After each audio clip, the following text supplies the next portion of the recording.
My opponent used the term U.S. slaughterhouses. I prefer the term factory farms, and I'm going to tell you why factory farms are a necessary and important part of society, both in the United States and for the world's sake.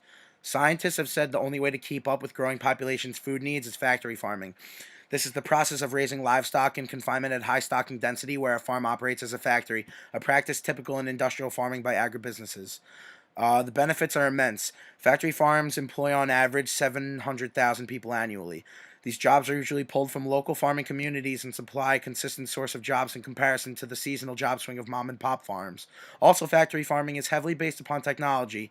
Jobs in the farm equipment and manufacturing business have subsequently gone up. The job creation plus the money put back into the pocket of average Americans is good for economics and far outweighs the benefits of traditional farming strategies and far outweighs the negatives that we see with taking meat production out altogether.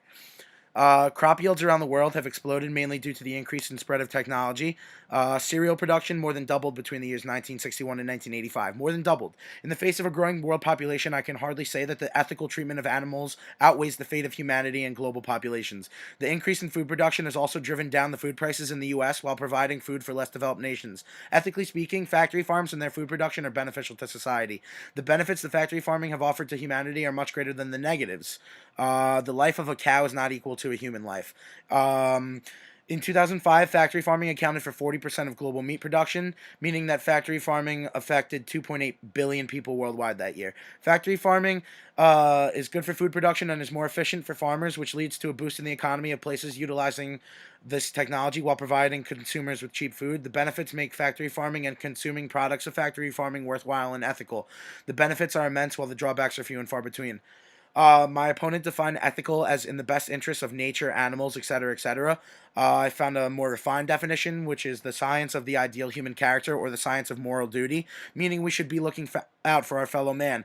The ideal human character is just that, though, a human. Even the most upstanding individual cannot refute that survival of the fittest and evolution are parts of life on Earth. We wouldn't be able to survive without our brains, and we wouldn't be able to formulate these ideas if we weren't at the top of the food chain. So relinquishing control over it now by abstaining from eating meat altogether after all of our progress would be detrimental to the current ecosystems and to our humanity as a whole.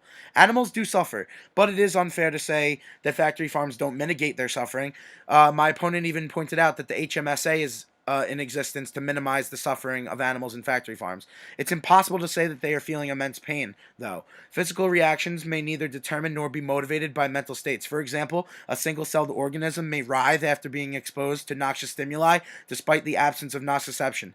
Health organizations worldwide agree that meat is an important part of a balanced diet, so saying that meat can increase cardiovascular disease, colon cancer, and diabetes are false. These are all preventable with just a little meat in the diet, and my opponent's stating of the opposite is ludicrous. In his factual statement that meat is associated with increased risk of death from cancer and cardiovascular disease. That's false, and there were only 120,000 people in the study. He stated vegetarian diets increased life expectancy by 3.6 years. I don't see any sample size, and you can't just say research states. Abstaining from eating meat will not decrease our massive emissions footprint. We will continue to decimate wild populations simply by taking up their natural ecosystems. Should we stop building infrastructure altogether because certain species see detriments from our benefits? No. Reality on Earth is survival of the fittest. My opponent's claims and argument as a whole fail to prove any ethical advantage of refraining from meat eating. Thank you.